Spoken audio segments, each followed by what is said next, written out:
Até aqui nós trabalhamos, no âmbito do modelo ADD, com ajustes que permitem com que a taxa de câmbio se altere. Agora nós vamos ver os efeitos da política fiscal e monetária quando eu tenho regimes de câmbio fixo.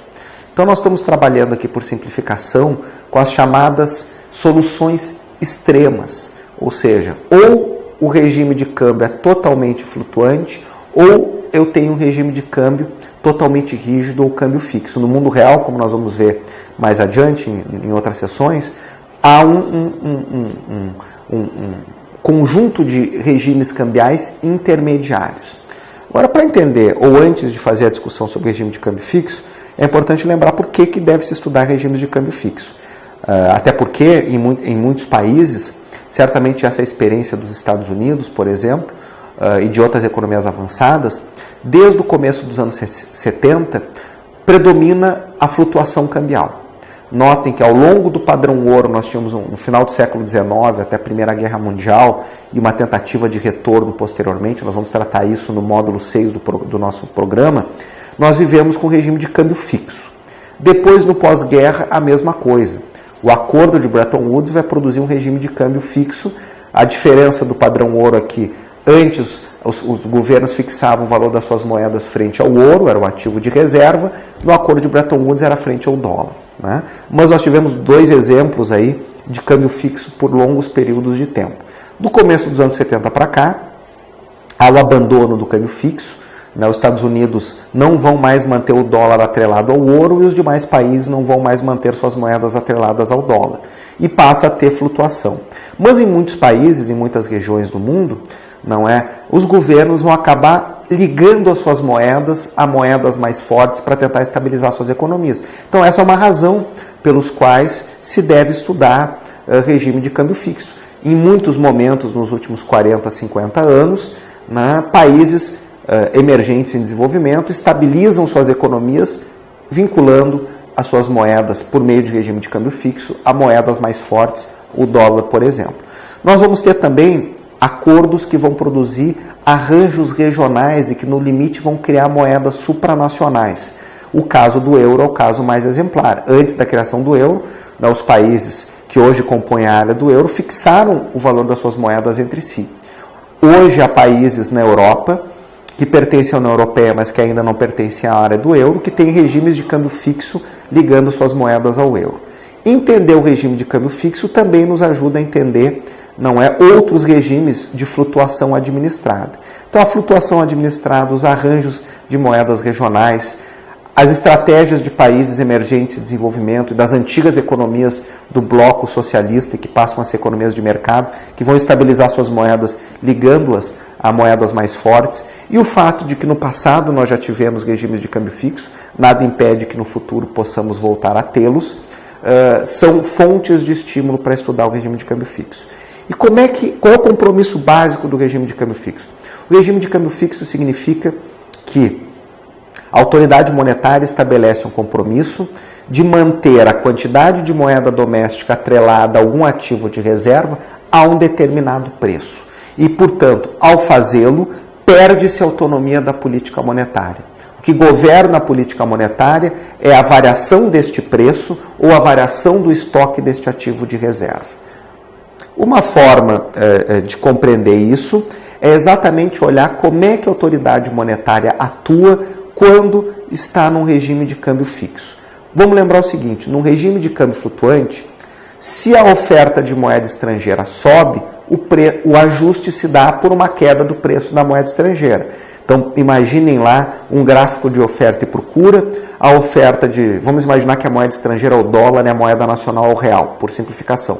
Se a oferta de dólares sobe frente à demanda por dólares, há uma queda do preço do dólar. Então, um câmbio flutuante ajusta assim. Se há um aumento da demanda por dólar, diante da oferta do dólar, o preço do dólar vai subir. Então, a queda ou o aumento do preço do dólar ajustam os excessos de demanda ou excessos de oferta pela moeda estrangeira. Quando há um regime de câmbio fixo, o governo determina, por exemplo, vamos imaginar que de agora em diante o dólar vai ficar fixo a R$3, se há um aumento da oferta de dólares que vai jogando o preço do dólar abaixo de R$3, a autoridade monetária tem o compromisso de comprar este excesso de dólares. Isso implica, quando ela compra o excesso de dólares, ela passa a acumular esses dólares como ativo de reserva e ela joga reais na economia. Então, a oferta de reais na economia vai na direção da oferta de dólares. Aumentou a oferta de dólares, há um excesso diante da demanda, o governo compra esse excesso de dólares dos bancos e aumenta a oferta de reais em contrapartida. Então, o aumento da oferta de dólares vai gerar aumento da oferta de reais na economia, para manter o câmbio fixo. O contrário vai acontecer. Vamos imaginar que há uma escassez de dólares. Quando há uma escassez de dólares, o governo é obrigado a abastecer o mercado vendendo dólares. Quando ele vende dólares para o mercado privado, retira reais de circulação. Então, se há poucos dólares, os reais vão sair de circulação também, para manter o preço fixo. Então, no câmbio fixo, a autoridade monetária é obrigada a intervir no mercado de câmbio. Vamos ver um exemplo. Isso aqui é o balancete do Banco Central. O lado, muito simplificado, né? O balanço do Banco Central simplificado, ignorando o capital do Banco Central, ignorando os ativos e os passivos não monetários do Banco Central. Então, do lado dos passivos, o que nós temos? Os depósitos que os bancos têm junto à autoridade monetária e a oferta de moeda, não é, por parte da autoridade monetária. A soma dos depósitos e da moeda em circulação é o passivo monetário ou a base monetária. A quantidade de moeda do M1 será a base monetária vezes o multiplicador monetário. Os ativos são as reservas internacionais, ativos estrangeiros, e os ativos domésticos, que o Banco Central compra e vende para fazer política monetária. Então, qual que seria o efeito do Banco Central abastecer o mercado privado vendendo dólares? E ele vai fazer isso sempre que houver escassez relativa de dólares e o preço tenda a subir lá dos R$3, para manter o exemplo que originalmente o Banco Central fixou. Então, quando o preço de mercado começa a subir além de 3, o Banco Central vai lá e abastece vendendo dólares. Quando ele vende dólares, as reservas caem. Quando ele vende dólares, ele tira reais de circulação. Ou ele tira moeda, ou ele debita da conta dos bancos para a qual ele vendeu os dólares. Então, a queda de dólares na economia, o Banco Central vai atuar para abastecer esses dólares, só que isso gera um efeito de redução da liquidez na moeda doméstica. O contrário aconteceria se tivesse excesso de dólares e o Banco Central comprasse esses dólares. Então, eu imaginar que a situação inicial fosse essa, o Banco Central, ao invés de vender, ele vai estar comprando o excesso de dólares, portanto, isso implica que as reservas estão aumentando e quando ele compra o excesso de dólares que tem no mercado privado, ele joga reais em circulação. Então, a queda de dólares gera uma queda de reais, o aumento dos dólares gera um aumento de real. A autoridade monetária pode intervir no mercado de câmbio e pode tentar atuar para evitar a queda de moeda doméstica em circulação. Esse tipo de estratégia, a ela é denominada de esterilização. Então, o que é esterilização? Eu prefiro usar a palavra, notem que vocês vão estar utilizando, e nós vamos estar sempre utilizando a palavra esterilização, que é o jargão técnico amplamente utilizado. Mas talvez uma forma mais clara de entender é imaginar que essa política de esterilização é uma política de, abre aspas, neutralização. Então, o Banco Central fará uma esterilização ou neutralização quando ele atuar no mercado monetário para neutralizar os efeitos sobre a liquidez doméstica da intervenção cambial.